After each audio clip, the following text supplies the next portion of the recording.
नमस्कार दोस्तों, मार्केट की बात करते हैं, शेयर बाजार की बात करेंगे।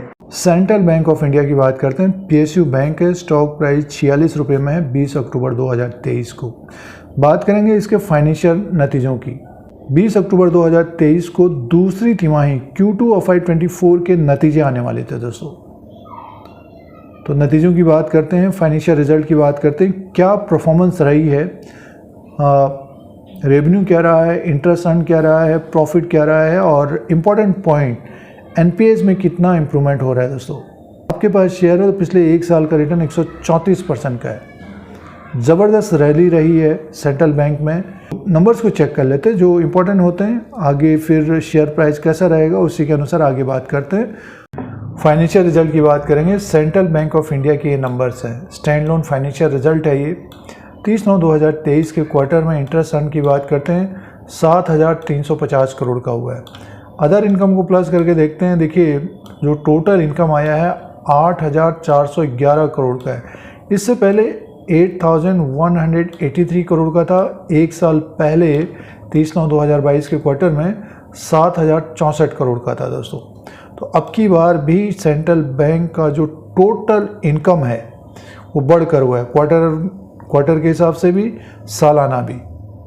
8,411 करोड़ 8,411 करोड़ का टोटल इनकम है। आगे की तरफ चलते हैं तो ग्रोथ देखने को मिल रही है इस क्वार्टर में। दूसरी तिमाही में ग्रोथ देखने को मिल रही है। और टोटल एक्सपेंडिचर की बात करते हैं 6,881 करोड़ का दोस्तों। और ऑपरेटिंग प्रॉफिट की बात करते हैं तो 1,530 करोड़ का है। प्रोविज़न की बात करते हैं तो देखिए जो प्रोविज़न का नंबर्स है 1,928 करोड़ का है दोस्तों। तो अब की बार प्रोविज़न थोड़ा बहुत ज़्यादा हुआ है ये। प्रॉफिट की बात कर लेते हैं, मुनाफे की बात करते हैं। बैंक का जो प्रॉफिट है, मुनाफा है, नेट प्रॉफिट लॉस 605 करोड़ का है। नेट प्रॉफिट लॉस 605 करोड़ का है। और इससे पहले क्वार्टर में 418 करोड़ का था, एक साल पहले 318 करोड़ का था। तो बैंक का जो प्रॉफिट है 605 करोड़ का है दोस्तों। 605 करोड़ का प्रॉफिट आया है। इम्प्रूवमेंट है, सालाना भी अच्छी ग्रोथ है और क्वार्टर के हिसाब से भी बढ़कर आया है। अब तो इम्पॉर्टेंट पॉइंट एनपीएस की बात करते हैं, ग्रॉस एनपीएस की बात करते हैं तो 4.62% का है। और नेट एनपीएस है 1.64 का। तो एसेट क्वालिटी में भी देखिए इम्प्रूवमेंट रहा है, सुधार रहा है। एक साल पहले 9.67% से घटकर ये ग्रॉस एनपीएस 4.62 का हो गया। नेट एनपीएस लगभग 3 के आसपास का था, 2.95% का था, अब ये 1.64% का हो गया दोस्तों। तो पिछले एक साल में एसेट क्वालिटी में ज़बरदस्त सुधार है दोस्तों। तो आगे और इम्प्रूवमेंट रहने की संभावना रहेगी एसेट क्वालिटी में। और ईपीएस की बात करते हैं, अर्निंग पर शेयर की बात करते हैं, 0.70 का है। और इससे पहले क्वार्टर में 0.48 का था, एक साल पहले 0.37 का था। तो ये दूसरी तिमाही के नतीजे हैं दोस्तों।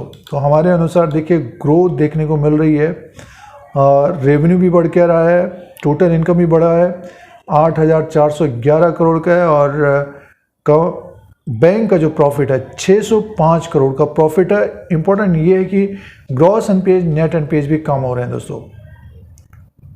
सालाना देखते हैं तो काफ़ी सुधार है, क्वार्टर के हिसाब से भी देखते हैं तो इम्प्रूवमेंट है। तो ये दूसरी तिमाही Q2 FY24 के नतीजे हैं। अब दोस्तों शेयर प्राइस की बात करते हैं। सेंट्रल बैंक ऑफ इंडिया का ये ग्राफ लगा हुआ है, एक साल का ग्राफ है दोस्तों। 46.50 स्टॉक प्राइस है। 20 अक्टूबर 2023 को 134% का रिटर्न दिया है निवेशकों को सेंट्रल बैंक ने। देखिए प्राइवेट बैंक्स में ज़्यादा बड़ी तेज़ी नहीं रही है, लेकिन जो पीएसयूज बैंक है, छोटे मझोले बैंक है जैसे सेंट्रल बैंक ऑफ इंडिया है, तो इसमें ज़बरदस्त तेज़ी रही दोस्तों।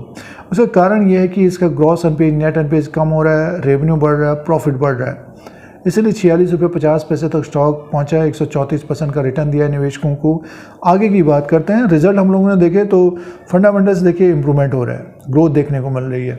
अब थोड़ा बहुत यहाँ पे क्या है कि प्रॉफिट बुकिंग देखने को मिल रही है। 56 रुपये इसने हाई बनाया, 19 रुपये से बढ़कर ये 56 रुपये तक पहुँचा है। अप ट्रेंड है स्टॉक, स्टॉक देखिए, स्टॉक का जो ट्रेंड है, अप ट्रेंड है, तो ऊपर की तरफ 56 रुपये को ये ब्रेक करता है तो 60 टू 70 रुपीज़ तक जाता हुआ दिखाई दे सकता है दोस्तों। ये 60 टू 70 रुपीज़ तक जाता हुआ दिखाई दे सकता है। और नीचे की तरफ अगर ये 40 के नीचे अगर ये क्लोजिंग देता है तब इसमें थोड़ी बहुत कमजोरी आ सकती है, लेकिन फिर वो ओवरसोल्ड की स्थिति रहेगी। मान के चलिए 35-37 रुपये के आसपास तक आता हुआ दिखाई दे सकता है मार्केट में अगर गिरावट होती है तो। नहीं तो ये जिस तरह से अप ट्रेंड बना हुआ है तो 56 रुपये को ब्रेक करता है 60-70 रुपीज़ तक जाता हुआ दिखाई दे सकता है। तो जिन निवेशकों ने लोअर लेवल पे लिया है तो होल्ड करना चाहिए, जो यहाँ पर खरीदारी कर रहे हैं समय देना पड़ेगा दोस्तों।